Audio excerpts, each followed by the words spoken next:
Hola, buenas noches. ¿Qué tal? Buenas noches. A ver, hoy vamos a invitar a nuestra entrevista, a nuestro directo, al doctor Ramos Quiroga, Josep Antoni Ramos Quiroga. A ver, vamos a ver si nos podemos conectar. Ay, ahora no está. ¿Qué tal? Buenas tardes, buenas noches a todos. Hombre, María José. A ver, ¿qué tal? Buenas noches. Ah, por aquí veo a Maribel. Hola, Maribel. Bueno, a ver si le llega nuestra... Hola, Sira. ¿Qué tal? Buenas noches. Buenas noches a todas las personas que os estáis conectando. Gracias por estar aquí, siguiéndonos un día más. Hola, Maribel, bonita. A ver, vuelvo otra vez a enviar la... A ver. Hola, Beli, buenas noches. Voy a volver a enviar de nuevo la invitación porque no sé si...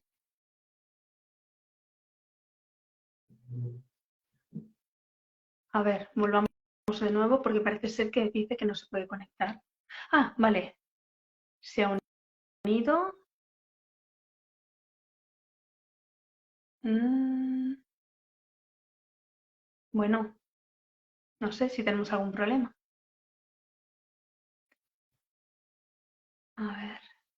A ver, aquí tenemos a... No. Ay, ay. Volvemos de nuevo. A ver.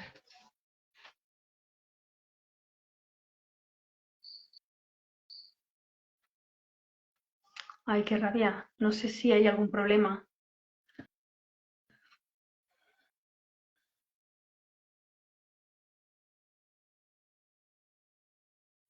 A ver, volvemos de nuevo. Jolín, habíamos hecho la prueba y había quedado fantástica, había salido bien. A ver, voy a contactar con el doctor. A ver, a ver, vuelvo a invitar de nuevo.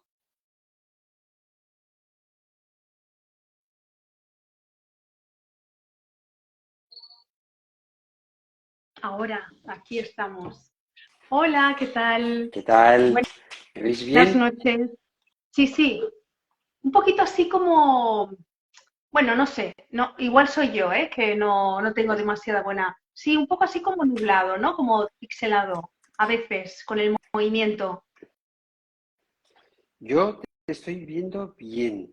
No sé yo. Bueno, Espérate, lo que. de todos modos, creo que como tenemos una buena comunicación de sonido, o sea, tenemos un ¿Me buen ves bien? sonido, es lo más Ahora me importante. ves mejor, quizá, ¿no?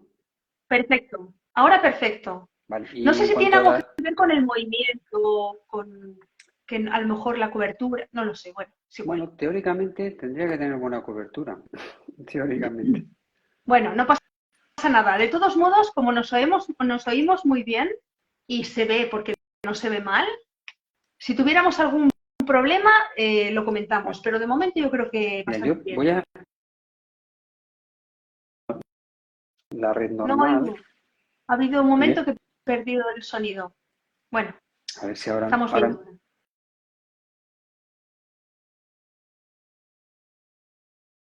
¿Puede ser que esté recibiendo alguna llamada?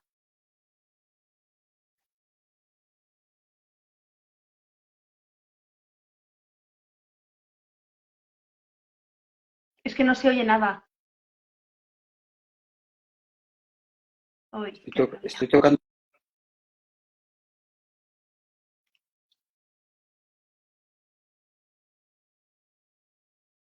¿Hola? ¿Me oís ahora? Es que ¿Me de oís ahora? repente... Ahora te oigo, sí, perfecto. Perfecto.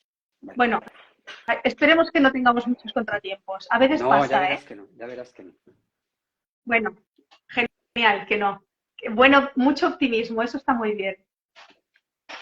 Bueno, Buenas noches a todas las personas que nos estáis viendo. Hoy no tenemos muchas personas todavía, pero bueno, como es un directo que se quedará grabado, pues el contenido siempre estará ahí. Así que fenomenal. Josep Antoni Ramos Quiroga es doctor en psiquiatría y psicólogo clínico, jefe del Servicio de Psiquiatría de la Vall d'Hebron, investigador del Instituto de Investigación, no lo he dicho bien, pero bueno, sí, de Instituto de Investigación de la Vall d'Hebron y Exacto. profesor agregado de la Titular. Facultad de Medicina de la Universidad Autónoma de Barcelona. Profesor Titular, titular, vale. titular. Y, y especialista, yo esto lo he añadido a última hora porque es algo que hemos comentado, especialista en psiquiatría infantil y de adultos, ¿verdad? Exacto, de las dos. Vale. No sé si vamos a tener demasiada buena comunicación, porque hay momentos en los que se ralentiza la imagen. A ver.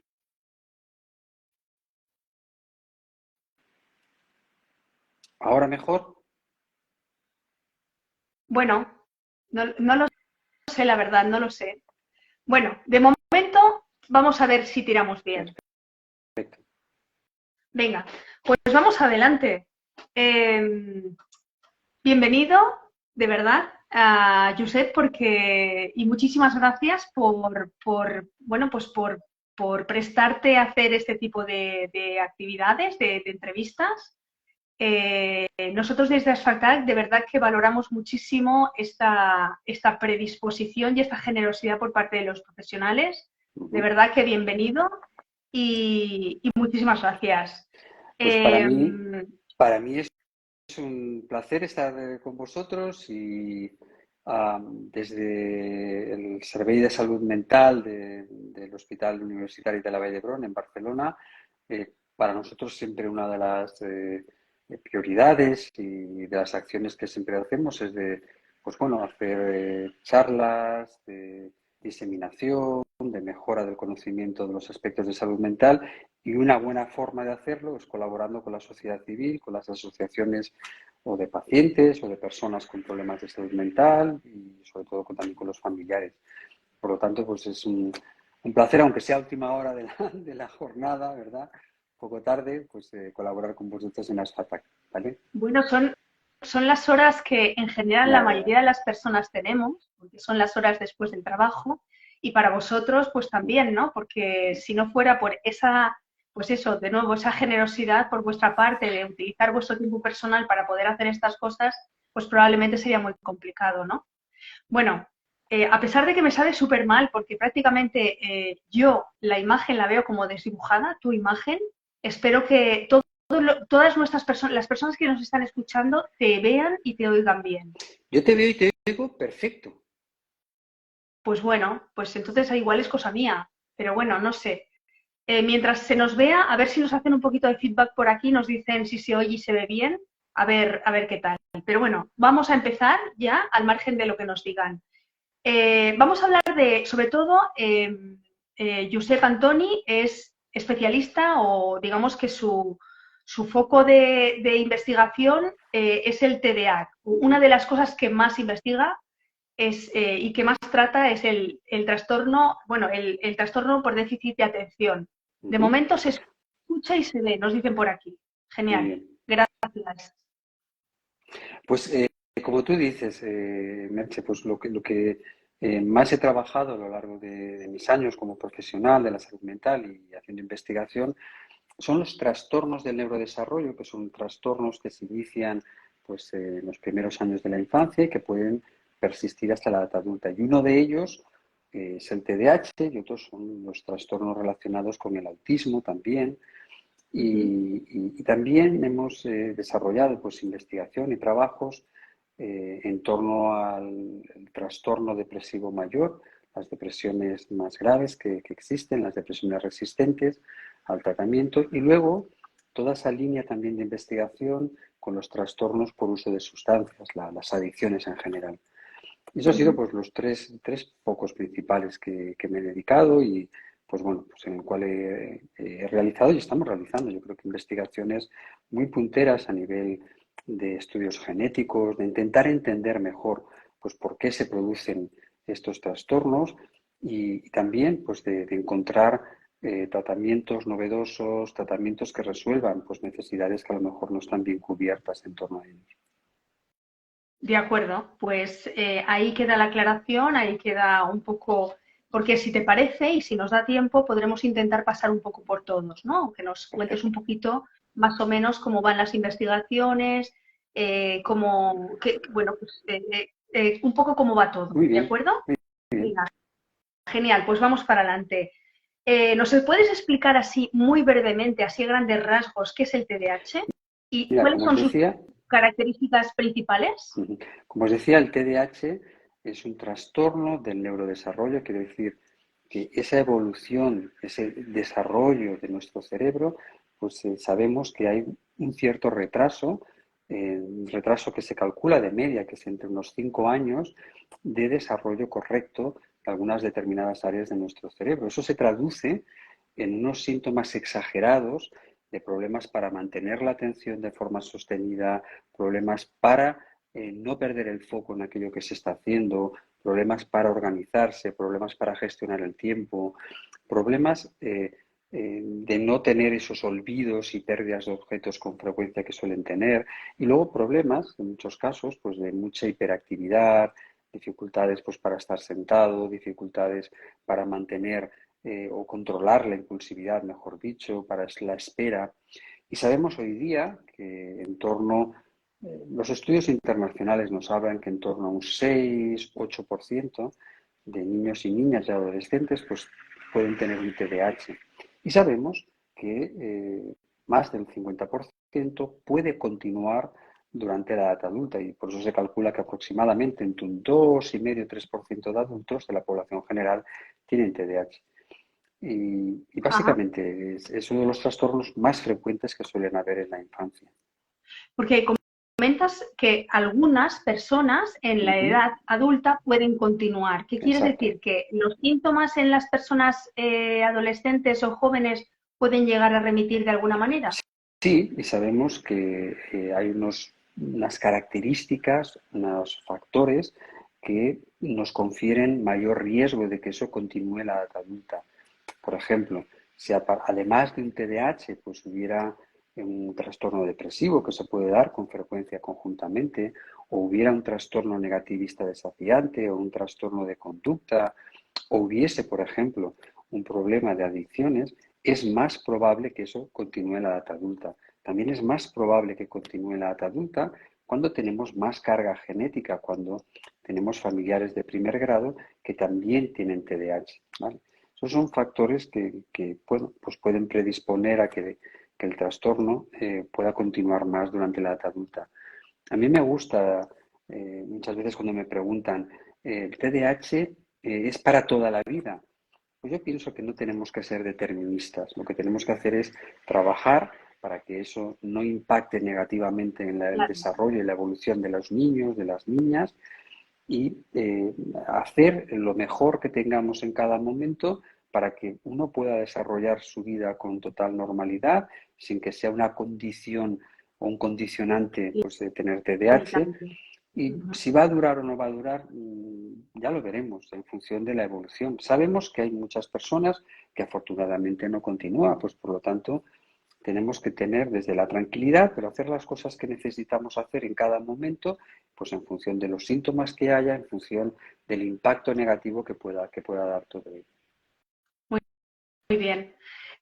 Precisamente te quería comentar, te quería preguntar, ¿se conocen cuáles son las posibles causas? Has hablado de que puede haber un Mm, origen mm. biológico, Sí, genético, ¿no?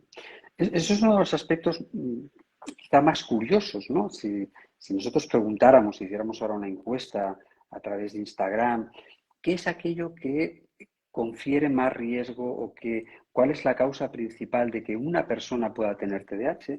A lo mejor mucha gente pensará pues, en la educación que ha recibido, en temas más sociales, ¿no? Y sabemos que el TDAH, las primeras descripciones clínicas del TDAH datan de finales del siglo XVIII. Esto no es nada reciente. Y los tratamientos farmacológicos los primeros que se descubrieron para el TDAH son de finales de los años 30, de 1937, con lo cual eh, es un trastorno bastante bien conocido. Pues bien, hoy día sabemos que hay una serie de trastornos mentales que tienen una gran carga genética, es decir, que si viéramos el 100% de las causas, ¿no? Que los condicionan, pues el 80% de esas causas a nivel del TDAH tienen que ver con factores genéticos, ¿vale? Ujú. Con factores genéticos. Pero fíjate que entre el 20-30% también tiene que ver con factores que denominamos ambientales. Y de los Dale. más importantes son factores que pasan durante el embarazo. Por ejemplo, pues probablemente el consumo de alcohol durante el embarazo, el consumo de otras Uy, drogas durante el tabaco. embarazo, Ujú. el parto prematuro. Cuanto más prematuro es el niño, mayor riesgo hay de que puedas tener un TDAH. El consumo de algunos medicamentos durante el embarazo se ha asociado a mayor riesgo de tener TDAH cuando se consume un antiepiléptico que se llama ácido valproico. Incluso el hecho de tener consumo de paracetamol durante el embarazo se ha asociado. Y todos esos son factores que pueden incrementar el riesgo, igual que lo puede incrementar pues, una situación de mucho estrés psicosocial durante la infancia.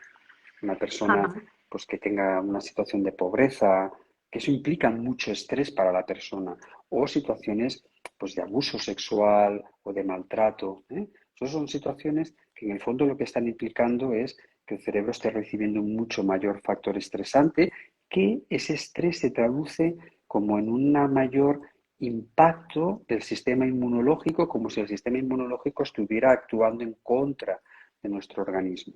Ajá. Entiendo perfectamente. Mira, aquí te hacen una pregunta, te dice, ¿todos los TDAH cursan con hiperactividad? No, y es una excelente pregunta. Hay tres variantes o tres subtipos o tres, sí, variantes de TDAH. Decimos que la más frecuente, como el 70% de los casos, es el TDAH combinado. ¿Qué quiere decir combinado? Que tiene hiperactividad, impulsividad más inatención. Pero el segundo más frecuente es el inatento, que es sobre el 20% de los casos, que lo que tiene sobre todo es inatención y tienen muy pocos o ningún síntoma de hiperactividad e impulsividad. Y luego el menos frecuente es el hiperactivo impulsivo, que tiene muy poca o ninguna inatención y en cambio sí tiene síntomas de hiperactividad e impulsividad. Ujú. Muy bien. Bueno, pues después de toda esta exposición que nos has hecho, generalmente, ¿cuándo se detecta? ¿Cuándo podemos observar que hay algún síntoma o que hay algún dato que Ujú. nos pueda acercar a un diagnóstico similar o que empecemos a Mira, mirar algo? el TDAH, como os he comentado, es un trastorno del neurodesarrollo. Empieza desde la primera infancia. ¿Qué sucede? Que sobre todo el impacto más negativo lo vamos a ver alrededor entre los 7, 8 y 9 años. ¿Por qué? Porque es donde va a afectar más al rendimiento académico, al Ujú. aprendizaje.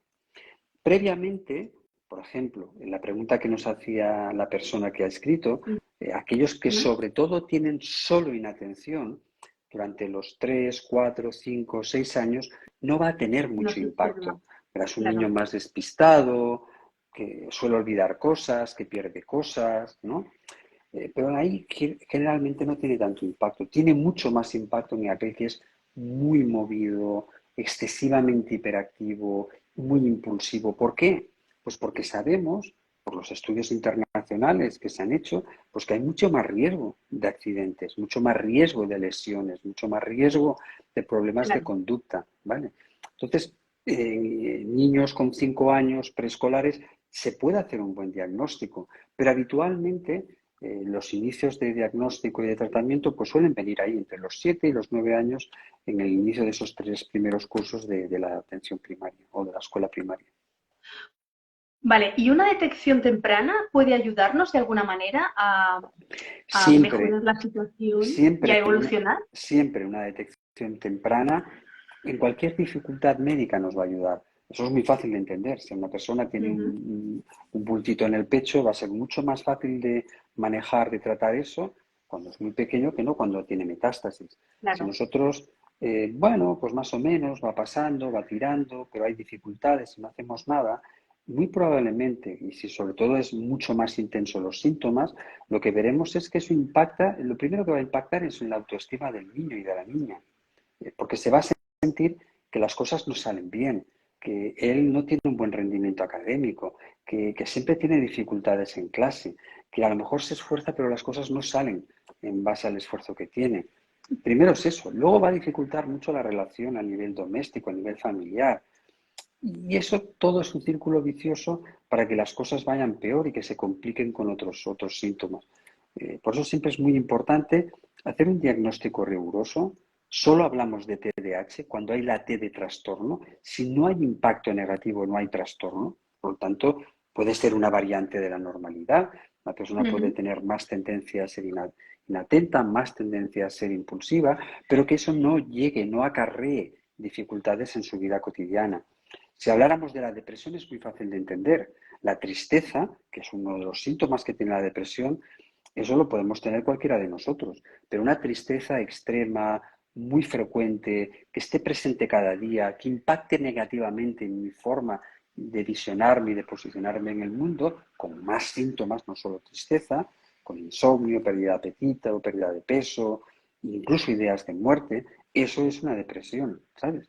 Y eso Ujú. necesita hacerse pues, un tratamiento. Y los tratamientos del TDAH, insisto, que son muy bien conocidos desde hace muchos años y afortunadamente hay diferentes opciones. En los casos más leves empezamos con tratamientos psicológicos, sobre todo de tipo cognitivo-conductual, y cuando ya aquella intensidad de síntomas requiere hacer algo más, pues entonces asociamos tratamientos farmacológicos o cuando ya son síntomas muy importantes, ya empezamos con tratamientos farmacológicos, insisto, que son pues eso, bastante antiguos y que, pues que se conoce bien cuáles son sus cosas positivas y sus potenciales efectos negativos, ¿sabes? Y acompañarlo cuando se requiera, pues también de ese tratamiento psicológico más o menos intenso en función de la gravedad de los síntomas y de las repercusiones que den. Sí, porque de todos modos, hay como un sector, o hubo una época, y no sé si todavía se continúa, que está como un poco estigmatizado ese sobrediagnóstico. Se habla de sobrediagnóstico de Bueno, TDAH, pues ¿no? eso es, cuando hablamos del estigma en salud mental, estigma es esto también. Es decir que algo no existe cuando la persona está sufriendo. Decir que algo no Ujú, existe cuando tenemos bases genéticas muy claras y muy bien demostradas, cuando sabemos que si no hacemos nada, eso implica un mayor riesgo de ujú, mortalidad. Eso está muy bien estudiado con estudios de más de 1 millón de personas en Dinamarca. Cuando nosotros, por ejemplo, hemos observado cómo las personas con TDAH tienen como una sobrerepresentación genética de variantes genéticas que se asocian a quizá tener una menor esperanza de vida, ¿vale? Por la ujú. impulsividad, etcétera. Sí, Pero eso es un estigma en primera persona. Y qué curioso que ese mismo sector que a lo mejor a veces puede cuestionar el TDAH es el mismo que no hace tanto hablaba de las mamás neveras cuando los niños y niñas tenían autismo, los que recomendaban que el niño estuviera alejado de su familia porque esa era la causante del autismo, o las que hablaban de las madres esquizofrenógenas para hablar del origen de la esquizofrenia. Por lo tanto, yo creo que tenemos que ponernos en perspectiva histórica y entender muy bien de esas corrientes. Hoy día no se puede hablar bajo ningún concepto de que en España tengamos un sobretratamiento del TDAH. Nosotros hemos hecho estudios para ver cuál es la venta de esos medicamentos en muestras de más de 1 millón de personas en toda España y lo que observas que en España no hay más del 4,9%, 4,5%, depende un poco de las comunidades, que reciben medicación para el TDAH. Cuando te he dicho antes que entre el 6 y 8% de los niños tienen TDAH. Y de los adultos, sabemos por estudios internacionales que entre el 2,5%, 3% de adultos tienen TDAH, pues en España solo el 0,1% de los adultos reciben tratamiento para el TDAH. Esa es la realidad objetiva. Pues eso es la venta de medicamentos. Que es decir, sí, sí, sí, habría un eso sobrediagnóstico si es tuviéramos medible. un 15%, un 10% de niños con... No, no, no es esa la situación. Ajá. Sí, realmente es interesante este dato y es muy interesante que lo diga un profesional que además tiene los datos reales, ¿no? O sea que vale la pena Bueno, tenerlo en eso cuenta. está ahí. Sí, Yo creo que sí, total. es insisto, un estigma contra las personas que tienen esta problemática. Además, una situación que sabemos que los tratamientos que se utilizan para el TDAH nos ayudan a prevenir el riesgo de adicciones en los niños y en los adolescentes, nos ayudan a prevenir, ¿eh? Es lo que decíamos antes, no hago tratamiento, pues voy a tener más riesgo de tener esas adicciones. Nos ayudan a prevenir accidentes de tráfico, nos ayudan a prevenir multas por conducción porque hay Ujú. mayor impulsividad. Hay un Sí, exacto. menor riesgo importantísimo de tentativas de suicidio. Y por lo tanto, hay que hablar desde bueno, pues de la objetividad que nos dan los estudios, pero realizado en países y en centros tan importantes como Suecia o el Karolinska Institute de Estocolmo, con muestras no de 100, 200, 300, con muestras de centenares de miles de personas, con 500.000 personas, 300.000 personas. Y eso es la potencia que nos da hoy día el Big Data en la investigación. La verdad es que es súper interesante lo que explicas. Mira, bueno, una persona que su contacto se llama ATA 070 nos dice, ¿es frecuente la comorbilidad con otras patologías mentales? Sí, mira, la comorbilidad es muy frecuente con otras patologías mentales y, ojo, somáticas, orgánicas, médicas. Siempre que pensamos que las patologías mentales van entre ellas y ya está. No. ¿Por qué es muy frecuente? Pues es muy frecuente porque esos factores de riesgo genético que pueden dar más riesgo que alguien tenga TDAH, pues por ejemplo, el 30% de esos factores son exactamente los mismos que confieren riesgo de que alguien tenga una depresión mayor. Mm. O también hay como un solapamiento con los factores de riesgo que confieren mayor riesgo de tener un trastorno bipolar. ¿Vale? Por eso hay síntomas que se comparten entre estos trastornos. La Ujú. inatención no es solo exclusiva del TDAH. Las personas que tienen depresión tienen más problemas de mantener la atención, tienen más despistes cuando están en un proceso depresivo. Pero además, y eso es una de las investigaciones últimas que estamos realizando con un proyecto súper novedoso que se llama Time Span y que lo coordina en nuestro centro en Vallebrón la psicóloga Carolina Ramos, pues es un trabajo en el cual lo que queremos observar es esa correlación que hay entre TDAH y mayor riesgo de patologías cardiovasculares. Sabemos que hay un mayor riesgo de obesidad, sabemos que hay un mayor riesgo de hipertensión, un mayor riesgo de, ahora lo diré, hipercolesterolemia, y por lo tanto lo que hacemos con un estudio combinando dispositivos médicos externos como pues unas apps, unos relojes que registran la actividad que hace la persona, Ujú. ver cómo los tratamientos nos pueden ayudar a prevenir estas circunstancias, la obesidad, el tema de, pues eso, ¿no? De la hipertensión arterial, etcétera. Y insisto que es un estudio que ahora estamos realizando a nivel europeo, lo hacemos en 2 centros, en el King's College de Londres y también lo estamos haciendo, como digo, en Vallebrón. Ujú. Y este lo Muy, hacemos muy para interesante. adultos que tienen TDAH.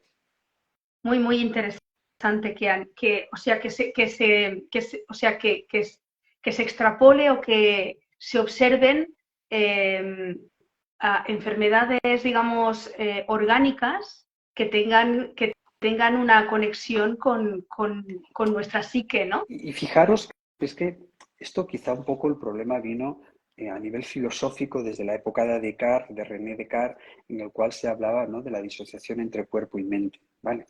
Ujú. Hoy día sabemos, primero, que nuestro sistema nervioso central está haciendo una regulación de muchos otros órganos. ¿Vale? Insisto, a nivel genético hemos encontrado una correlación entre tener más riesgo de TDAH y más riesgo de migraña. Observamos más riesgo de TDAH y más riesgo de epilepsia. Y lo que os he comentado sobre la obesidad. ¿Vale? Eso está muy Ujú. bien estudiado. Pero si lo extrapolas a otras patologías orgánicas, hoy día sabemos que las personas que tienen depresión, si tienen un infarto de miocardio, el propio hecho de tener depresión hace que ese infarto de miocardio evolucione peor, porque el sistema inmunológico, nuestro sistema plaquetario, se ve alterado cuando una persona está sufriendo también una depresión. Donde más serotonina hay, es en las plaquetas, ¿eh? Y todo eso también está ahí, ¿eh? Y eso pues tiene un impacto sobre nuestro sistema plaquetario. La serotonina está controlando las plaquetas y, por lo tanto, la posibilidad de hacer trombos, ¿eh? Eso está muy bien estudiado. En otro estudio europeo que estamos haciendo en nuestro centro y que nuestro centro lo coordina la doctora Amanda Rodríguez, es estudiar la relación que hay entre depresión y ansiedad y el síndrome del colon irritable, o en inglés el IBS, ¿eh? Vemos cómo aquellas personas que tienen más riesgo de tener este problema digestivo tienen unas variantes genéticas que confieren más riesgo de tener depresión y ansiedad. Y por lo tanto, es muy importante tener una buena salud mental porque eso también nos va a impactar en tener una buena salud orgánica. Qué interesante todo lo que dices y yo me planteo, o sea, a mí se me hace ahí como que cortocircuito un poco, ¿no? Porque pienso, a ver, ¿cómo es posible que hayan estas conexiones tan evidentes? Porque hay estudios que ya lo avalan, y no es de ahora, seguramente que ya lleváis mucho tiempo con todos estos conocimientos, eh, y piensas, ¿cómo es posible que la salud pública no tenga en cuenta, por lo menos a nivel primario, a nivel de salud primaria, no tenga en cuenta las necesidades que tienen los usuarios hoy por hoy, ¿no? A nivel de salud mental. Mira, Porque faltan muchos servicios, faltan cubrir muchas necesidades. yo creo que, o sea, la salud pública, ¿vale? Sí que tiene presente la idea de que hay una interrelación y que es importante hacer un buen manejo de nuestros problemas mentales y de la prevención. Lo tiene, fíjate que aquí, por ejemplo, en Cataluña, a nivel de la atención primaria, pues se han incorporado ahora psicólogos a trabajar también en la atención primaria. Yo creo que eso es un punto importante. Pero sí que estoy totalmente de acuerdo contigo en un aspecto. Nosotros somos un país que teóricamente estamos dentro de los países de mayor PIB dentro de la Unión Europea, ¿no? De Producto Interior Bruto, pero luego cuando nos miramos en los ratios, cómo estamos a nivel de educación, cómo estamos a nivel, pues eso, de profesionales de la salud mental, pues no estamos ni en la media de la Unión Europea. Y si miramos por determinadas comunidades autónomas, e insisto, no es porque yo sea catalán y trabaje aquí en Cataluña, en Barcelona.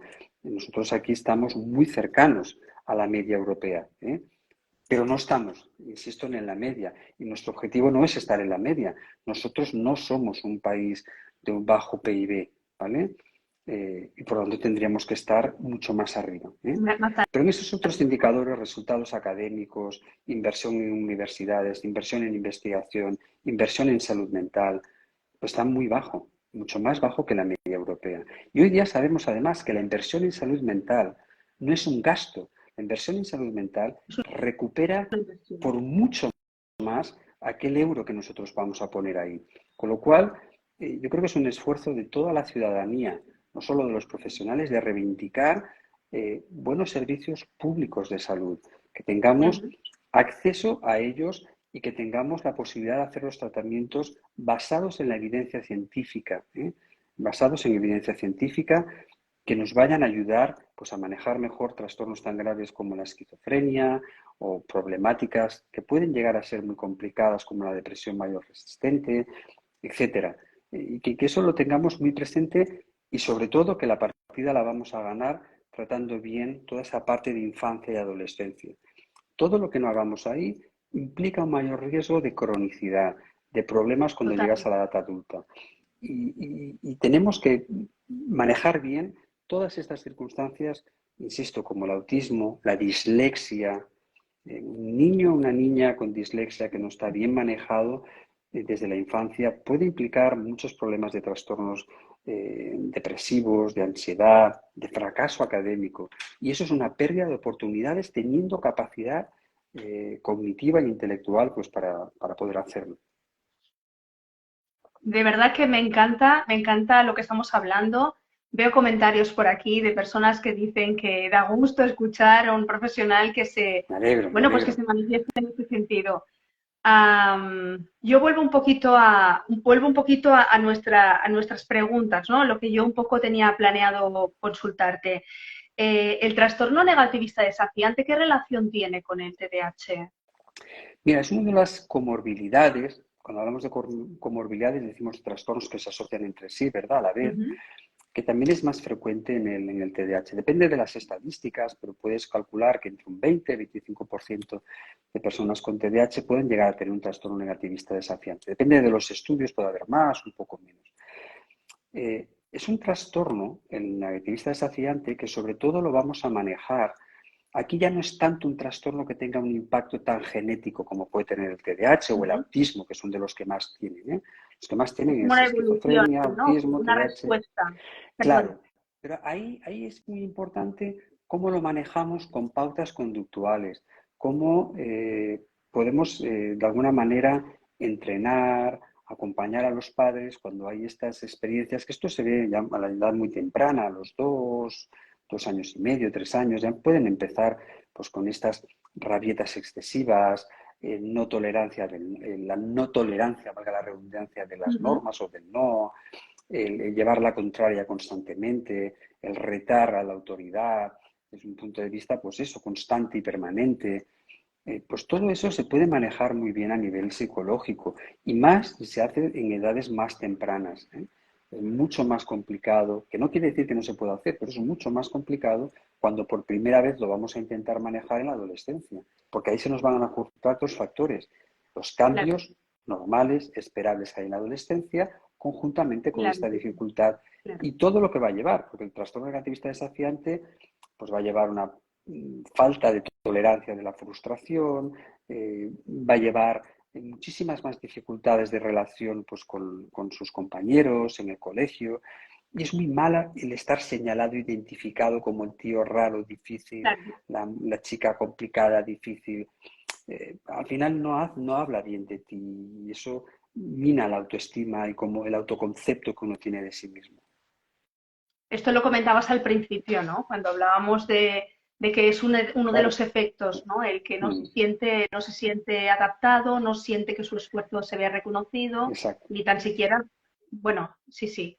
Am, Me gustaría hablar o que nos comentaras un poquito, hablábamos de la necesidad de la medicación cuando es necesaria, del tratamiento, digamos, químico, Ujú, y qué beneficios y qué posibles efectos secundarios pueden ujú. darse.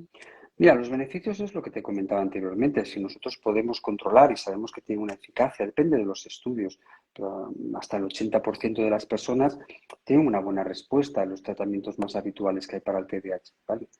La mejora es, oye, pues yo me siento bien, me siento tranquilo, Ujú. no tengo esa aceleración y luego veo resultados, es decir, pues yo tengo menos accidentes, yo puedo conducir mejor, yo puedo estudiar mejor, te puedes realizar pues, con tus capacidades sin más, no vas a ser un super nada, vas a ser tú con tus capacidades Una sin la persona, merma que claro, tienes. Mira, si yo me saco las efectivamente. gafas ahora mismo, no veo nada, ninguna de las letras, bueno, pues me va a ser muy difícil seguir esta conversación si me escribes cosas. Yo me pongo gafas, pues yo lo puedo hacer bien, ¿vale? Claro. Pero no veo, no tengo rayos super X, no veo, ¿eh? Pues eso es Sí, la sí, te entiendo. medicación. ¿Qué es lo que tiene o puede tener de negativo? Pues depende del medicamento, pues a veces puedes perder un par o tres de kilos de media, a veces puede incrementar la frecuencia cardíaca o la tensión arterial, a veces puede dar dolor de cabeza, a veces puede dar insomnio, pero cualquier medicamento puede tener efectos secundarios y Sí, por lo tanto no se tienen que recetar al tuntún, tiene que haber un criterio claro para recetarlo y el criterio es que haya el trastorno o la enfermedad que sea y que además eso esté dando eso, trastorno, que esté dando un impacto negativo. Si no da un claro. impacto negativo, pues no se maneja con medicamentos, no es necesario, ¿eh? Y siempre con supervisión médica, pues si alguien tiene un problema cardíaco, pues habrá que vigilar mucho de dar o no dar esos medicamentos. O si alguien tiene una epilepsia descontrolada, pues para eso requiere pues una valoración por un profesional sanitario que tenga experiencia en estos medicamentos, no requiere nada más. Y, por ejemplo, el hecho de por ejemplo, estás comentando que si alguien tiene un problema de salud que sea incompatible con la medicación, ¿podríamos introducir alguna forma de terapia que se sustituyera a esta medicación? Sin duda, que es lo que te comentaba, pues una es, habría que hacer una terapia mucho más intensiva, pues a nivel psicológico. Sabemos que no va a llegar habitualmente al nivel de eficacia que podría tener con el medicamento, pero si hay unos condicionantes, hay unos condicionantes. La gracia, que por suerte, y para eso está también la investigación, es que, pues bueno, de medicamentos para el TDAH no hay uno.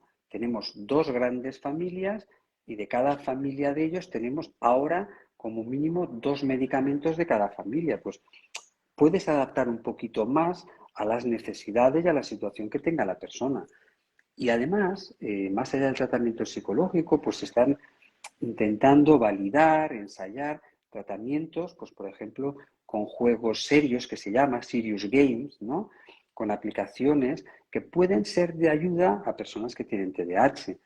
Otra opción que también se está estudiando es si los probióticos, nosotros hemos hecho un estudio que va a salir publicado, espero, dentro de pocos meses, en los cuales hemos visto que para personas adultas que tienen TDAH puede ser una opción. No tiene la misma eficacia, la misma respuesta que con los tratamientos que tenemos actualmente, pero vemos que hay personas que les puede ser útil, ¿vale? Pues eso es otra posibilidad más de adaptarlo.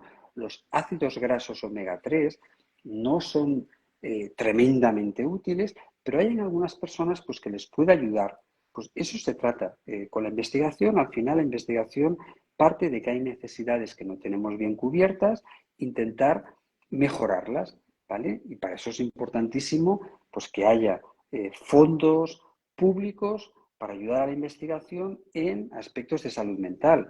Si nosotros estamos un poco más atrasados en algunos aspectos con respecto a otras especialidades, uno de los factores críticos, aparte de que tratamos el órgano más complejo que hay en nuestro cuerpo, que es el cerebro, pero otro de los aspectos es la cantidad de dinero que se invierte a nivel público y a nivel privado en investigación para temas de salud mental.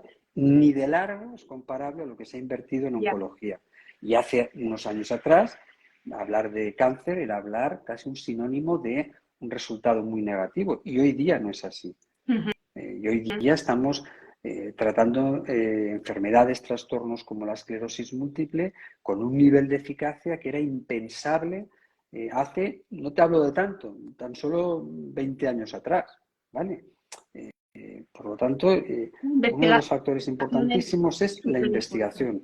Y cuando los médicos le ofrecemos a alguien, oye, estamos haciendo este estudio, quisieras colaborar, pues evidentemente que a lo mejor no tiene una ventaja directa sobre esa persona en algunas ocasiones o en muchas ocasiones, pero sin la investigación no hay avance en el conocimiento y eso es muy importante, pues la colaboración a nivel público con la inversión en investigación, pero también a nivel de la sociedad civil en esos estudios, claro. Claro. Yo se me estaba ocurriendo ahora, por ejemplo, imaginemos que llega a tu consulta o que nos encontramos o tenemos una persona de nuestro entorno que nos dice que su hijo pues se le etiqueta como un niño rebelde, que está teniendo muchas dificultades en el cole, de comprensión, tiene 7, 8, 9 años, tiene problemas de aprendizaje, no se relaciona bien con sus compañeros y tal. ¿Qué le Pues diríamos? ¿Qué le diríamos? lo que hay que hacer es, yo te cambio la pregunta, ¿qué le Vale. diríamos a un papá, a una mamá, a unos padres que su hijo está haciendo mucho pipí y tiene constantemente hambre y en cambio pues está súper delgado y que un día de repente se cae al suelo y se marea? Le diríamos que tendría que ir a lo mejor a un profesional de la salud para descartar Seguro, que no hubiera una diabetes, ¿vale? seguro. Pues esto es lo mismo que hay que hacer. Cuando hay esa alteración de conducta, hay un bajo rendimiento académico, no hay que condicionar que hay un problema ya, un trastorno X o lo que sea. Lo que hay que hacer es hacer una evaluación, ¿eh? No es tan simple. Un niño que tenga problemas de atención, que esté mucho más irritable, de una forma de repente, que previamente haya ido bien, sin ningún síntoma, pues lo primero que hay que ver es ¿Qué está pasando a nivel de casa y a nivel escolar? Puede haber un maltrato físico, emocional, puede haber un abuso sexual en cualquier orden, puede haber un bullying en la escuela. ¿eh? Por lo tanto, es muy importante hacer una buena evaluación, sí, precondicionar que sea tal, o sea cual, o tenga tal. Hay que hacer una buena evaluación. En el TDAH, por ejemplo, es muy fácil de diagnosticar. ¿Por qué? Pues porque no es algo que empiece de repente. No es algo que el niño va todo bien y de repente a los 10 años eso aparece, o de repente aparece a los 13 y antes no había ningún síntoma. Eso te tiene que hacer sospechar en otras cosas, ¿vale?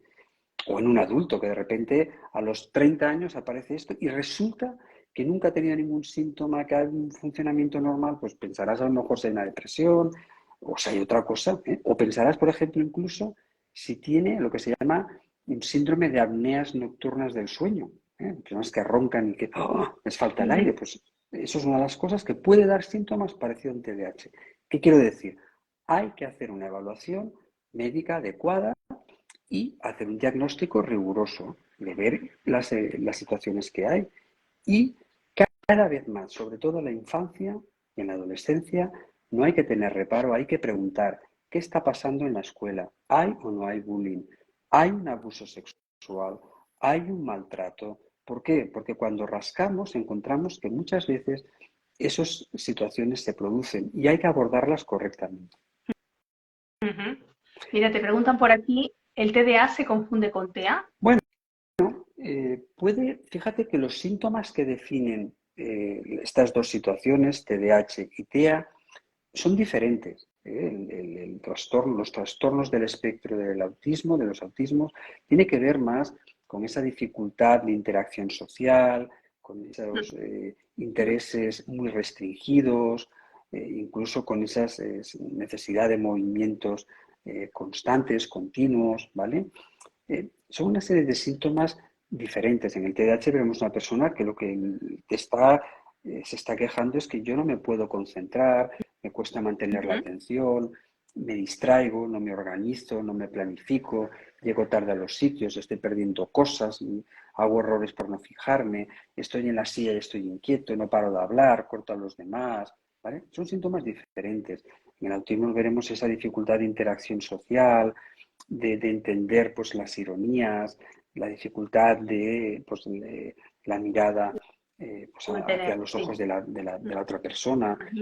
Y lo que sí que a veces tenemos que ver es si no van conjuntamente, porque es muy frecuente pues, que pueda haber TDAH en personas con autismo y al contrario, en chicos con TDAH haber autismo. Y una de las cosas que primero nos tiene que hacer pensar que si una persona tiene autismo, perdona, si una persona tiene TDAH y no va bien con los tratamientos que estamos poniendo, planteémonos si no hay además de forma asociada un autismo, ¿vale? Ajá. Porque eso es uno de los factores que suele pasar. O, al contrario, que una persona tenga depresión y no acabe ir bien si a lo mejor no tiene un TDAH o a lo mejor no tiene un autismo, ¿eh? Tenemos que conocer bien estos trastornos y hacer un buen despistaje y un diagnóstico diferencial. Muy bien. Quería hacerte una pregunta respecto a la relación que hay entre el TDAH y la ansiedad o la depresión. Como te he comentado antes, factores genéticos comunes entre el TDAH y depresión pues llegan a ser hasta el 30% de esos factores, tienen un solapamiento entre ellos, ¿no? Y luego además es muy frecuente que puedas encontrar, quizá no una depresión grave, pero son sí síntomas depresivos por todas las disfunciones que te genera y que te causa el TDAH. Problemas de rendimiento laboral, problemas de rendimiento académico, etcétera. Con la ansiedad pasa algo muy parecido. Puede haber una cierta relación entre el TDAH y la ansiedad generalizada. Incluso a veces también puede ser un diagnóstico diferencial, que se confunda la inquietud que uno tiene porque siempre está con una ansiedad mantenida con respecto a la inquietud que da la hiperactividad. Hay que hacer un buen diagnóstico diferencial. Pero también es muy frecuente que las personas que tengan TDAH tienen esa ansiedad. Pero fíjate que es una ansiedad que la puedes explicar muy fácil. Que voy procrastinando, voy aplazando, voy dejando y de repente tengo aquel examen, no he estudiado, ¡oh! Y hay una ansiedad, ¿no? Muy en el contexto, en la situación que está la persona. Ajá. Se me ha olvidado hacerte una pregunta Pues que adelante. creo que la hemos hablado, pero me gustaría que fueras así como más preciso. ¿Cómo Dime. orientamos a los padres para poder acompañar a sus hijos de una forma óptima que están diagnosticados con TDAH desde Mira, casa? el acompañamiento es universal, el mismo que tenemos que hacer para cualquier persona. Respeto, empatía. Si yo sé que alguien tiene una dificultad, un TDAH, ansiedad, depresión, TEA, lo que tú quieras, entender que parte de los síntomas que vemos del día a día o de las conductas, mejor dicho, que vemos, son derivadas por ese propio trastorno. En lugar de Claro, reñir o en lugar de enfadarnos, lo que hay es que ayudar a que se pueda planificar mejor, recordar para que no haya esos olvidos, ¿vale? Pero insisto que desde la empatía y desde el respeto, si no, no puede ser de otra manera. sí, Y luego el acompañamiento. Imagínate que alguien tenga una depresión. Lo vamos a acompañar primero transmitiéndole que de esto se puede salir y que me tienes a tu lado para lo que tú quieras. Lo que no va a ayudar en una depresión, tanto de un adolescente, de un adulto, de un niño, es, venga, tienes que la animarte. exigencia, Venga, sí. tienes que animarte. Venga, vamos a salir. No, tienes una depresión grave o importante. No es que no quieras, es que no puedes. Es como decirle a un miope, venga, tienes que ver. Sí, pero no ve. ¿Vale? Estoy Claro. ahí, vas a salir y te vas a recuperar. ¿Qué avances hay ahora en este momento respecto al TDAH? Ahora, Mira, en el momento en el que nos encontramos. mira, primero conocemos mucho mejor por qué estos chicos tenían y chicas tenían más riesgo de obesidad y tenían más obesidad, por ejemplo. Lo conocemos mejor el por qué se da. Conocemos mejor esas bases genéticas que tienen que ver con el TDAH. Tenemos más posibilidades de tratamiento, tanto psicológico como farmacológico, con respecto a hace 25 o 30 años atrás. ¿Vale? Conocemos mejor el por qué los chicos que tienen TDAH tienen más frecuencia de consumo de marihuana o de otras sustancias. Entendemos mejor el por qué Ujú. sucede eso. ¿Vale? Eh, Entendemos mejor la importancia que tiene toda esa etapa perinatal, pues el embarazo y que sea lo más saludable posible. Evitar en la medida de lo posible que haya un parto prematuro. Conocemos mejor el impacto positivo que tiene la lactancia materna y que cuanto más tiempo la tengamos, mejor es para ello. Conocemos también mejor que las mamás que tienen TDAH y están embarazadas, puede ser igualmente eficaz y útil seguir un tratamiento farmacológico. Vemos que esos medicamentos durante el embarazo no impactan de forma negativa pues el Ujú. desarrollo del futuro feto. ¿Eh? Bueno, yo creo que... Y conocemos mejor los riesgos que comporta el no manejar correctamente bien el TDAH, ¿vale? Y sobre todo, Ajá. el no diagnóstico, o sea, el diagnóstico tardío del TDAH, qué consecuencias negativas tiene, eso lo conocemos mejor. Y otro aspecto importante, los médicos generalmente nos focalizamos mucho en aquello que no funciona, porque eso es lo que te permite distinguir trastornos entre sí o los síntomas que Ujú. tienen. Pero más allá de eso, en el día a día, nosotros tenemos como profesionales y sobre todo en la salud mental, fijarnos mucho en lo que funciona bien, potenciar lo que funciona bien. Y vemos que las personas con TDAH, igual que con otros trastornos, pues tienen su creatividad, tienen sus aspectos positivos y por lo tanto eso es lo que tenemos que potenciar. ¿Eh? De potenciar, claro. Sí, sí, totalmente de acuerdo. Antes cuando hablamos, tú y yo en privado, para un poco para Uh-huh. ponernos al día de cómo iba a Conocernos un poco, funcionar exacto. a nivel tecnológico, eh, comentabas, me decías que también tratabas o que también habías trabajado mucho y habíais investigado mucho sobre la depresión resistente al tratamiento. Uh-huh. ¿Qué causa la depresión resistente? Primero de entrada, ¿qué es la depresión resistente?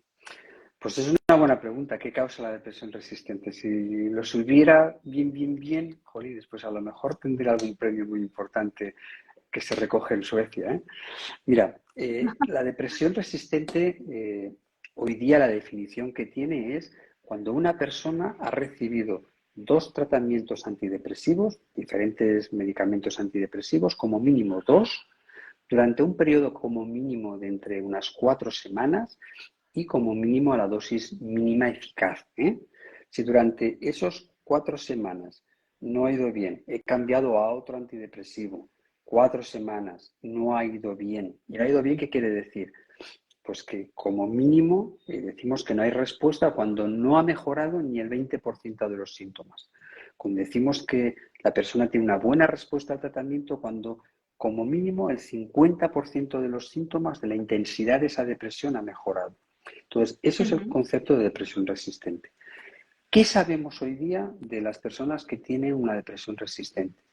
Pues mira, en términos generales, y eso entronca con lo que hablábamos antes de esa relación de cuerpo y mente, sabemos que el sistema inmunológico juega un papel muy importante en el desarrollo de los trastornos mentales, en general, ¿eh? Juega un rol importante en la esquizofrenia, juega un rol importante en el trastorno bipolar, en el autismo, en el TDAH, sobre todo en aquellos trastornos que tienen también una base genética más importante. Pues mira, lo que sabemos en la depresión resistente es que son personas que ya de forma basal tienen como un nivel de inflamación, ¿eh?, mayor a nivel sanguíneo. Vemos que hay una serie de, a mucha gente le sonará este nombre, citoquinas, que eran las mismas que estaban elevadas de forma brutal en el COVID, ¿vale? En la COVID, pues esto también sucede en los trastornos mentales y en concreto en la depresión. Pues aquellas personas que tienen un nivel más elevado de estos procesos inflamatorios suelen ser personas que no responden bien a los tratamientos estándar que damos habitualmente. Entonces hay que ensayar otros tratamientos que sí que tienen pues una indicación o que están pensados para la depresión resistente. Habíamos dicho además que esta depresión resistente o la depresión tiende, o sea, la depresión tiende a relacionarse con el suicidio, ¿no? Es una que este había sido un poco el origen de mi contacto contigo, ¿no? Hablar del suicidio, que al final pues es un tema que finalmente no hemos tratado. Pero hablábamos de que está más vinculado al suicidio este tipo de depresión, ¿no? Más, la más resistente. Exacto.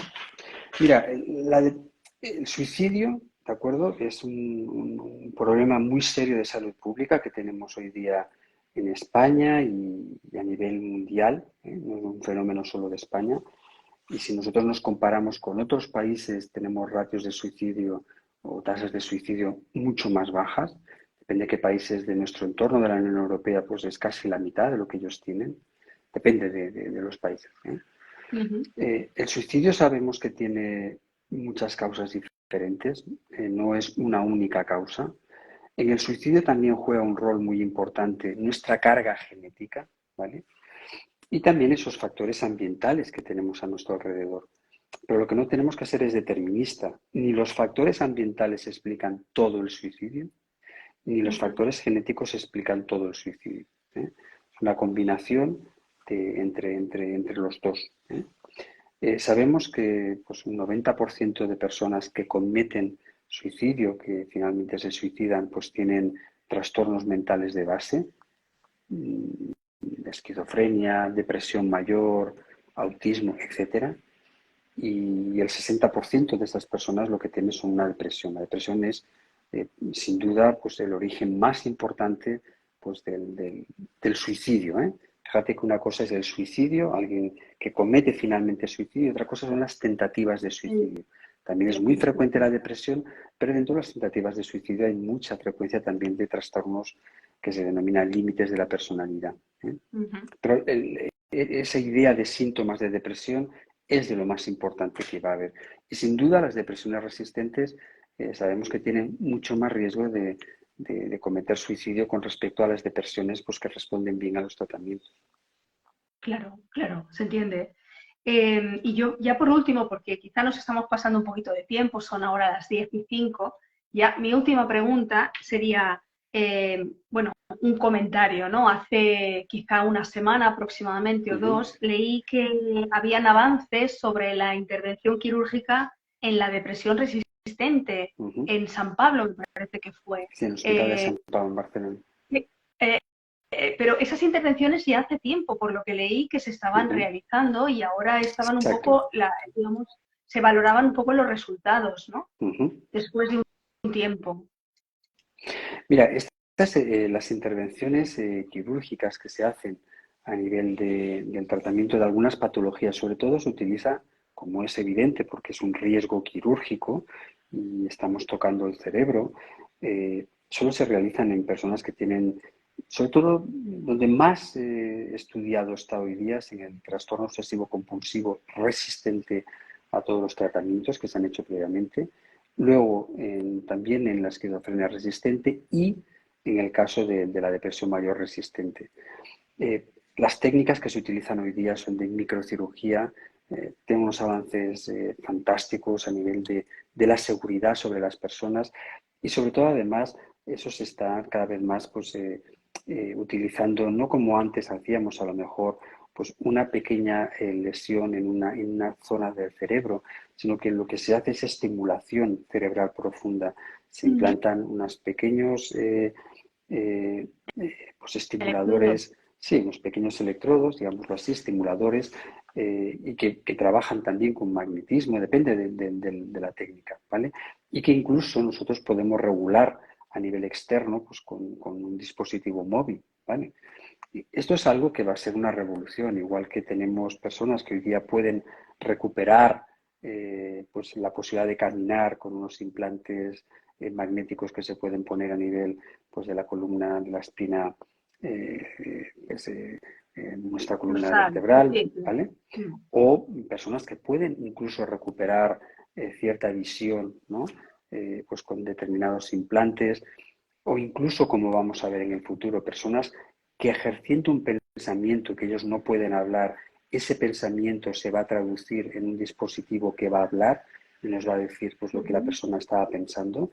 Imaginemos personas que se quedan con una afasia porque tienen pues, una hemorragia cerebral y que no pueden hablar, ¿vale? Eso se Ujú. llaman afasias motoras. Sí. Pues se está trabajando y hay avances muy importantes para que cuando yo estoy pensando tengo ganas de comer, eso se traduzca y un altavoz nos diga tengo ganas de comer, ¿vale? Pues eso mismo que está pasando en otras áreas de la neurología está también sucediendo en la salud mental. Y aquí es muy probable que todo este cuerpo que antes decíamos al inicio, que niega a la mayor en muchas cosas, pues también lo niegue en estos aspectos. Pero Seguramente, esos son los avances claro. científicos, ¿vale? Y alguien que sufre una depresión o un TOC, un trastorno obsesivo compulsivo, que tiene su vida muy limitada, esto puede ser un gran avance para él. Esto no tiene nada que ver con el concepto de la lobotomía que se empezaron a hacer, y esos son los orígenes de la Ya psicocirugía, que pero es como en otras hubieran pasado. áreas de la medicina, pues que hacíamos antes sangrías para mejorar aspectos y hoy día, pues eso, una sangría, pues obviamente no es el mejor tratamiento, evidentemente. Bueno, Afortunadamente eso se los... ha pasado mucho tiempo, todo ha avanzado Sí, sí, sí. muchísimo, las investigaciones cada día avanzan más, ojalá hubieran más avances porque, o más presupuesto para que hubieran más avances, como decías tú al principio, pero bueno, yo me imagino que todo irá llegando, ¿no? Poco a poco todo, todo se va abriendo cada vez más. Eso esperamos, que tengamos, pues Sí, eso, más posibilidades de hacer investigación, de que las personas tengan más recursos. E insisto, esas son las buenas noticias cuando sale esto del Hospital de San Pau o cualquier otro centro sanitario. En concreto, pues yo también tengo que estar muy orgulloso. claro que sí. Cataluña, en ese sentido, es un hub biomédico de primer nivel a nivel europeo, como comunidad autónoma, como país eh, tenemos una producción científica al nivel de otros países de nuestro entorno. Y eso, bueno, yo creo que aquí hay un sistema potente y hay una tradición de investigación y de escuelas científicas, pues que tenemos que entre todos mantener en el futuro y hacer que crezca todavía más. Totalmente de acuerdo. Bueno, pues un placer de verdad, un gran placer el poder haber charlado contigo, que nos hayas aportado tantísimo conocimiento, tantas experiencias y nada más decirte que muchísimas gracias de verdad y que, bueno, pues te esperamos en algún otro momento Cuando cuando las cosas avancen vosotras, más y podemos hablar de cosas nuevas. pues cuando vosotras y vosotros queráis, para mí ha sido un placer. La verdad es que tenía un poco de miedo porque pues, justo he acabado visitas y digo, uff, ya verás, estaré cansado, pero se me ha pasado muy rápido y la verdad es que ha sido muy, muy agradable. Yo os felicito a vosotros y a vosotras por pues el esfuerzo que hacéis. Al final no deja de ser el esfuerzo de alguien que se conecta, que prepara, que contacta, que llama, la persistencia que me consta que tenéis para que los ponentes estén ahí. Y al final es eso, es que la sociedad civil también participe, opine, diga y que no tengamos una actitud pasiva ante las cosas, que seamos partícipes del cambio y de las cosas que suceden. Pues desde aquí, este es nuestro objetivo, ¿no? El llegar cada vez más lejos, el poder contactar con más personas y el poder pues abordar y tomar conciencia cada vez más de la situación real, ¿no? Así que, bueno, pues encantadísima de verdad, de nuevo, desde Spatac te damos las gracias y bueno, solo decirte que hasta la próxima. Muy bien, un placer. Igualmente, Que vaya bien. Hasta luego. hasta luego.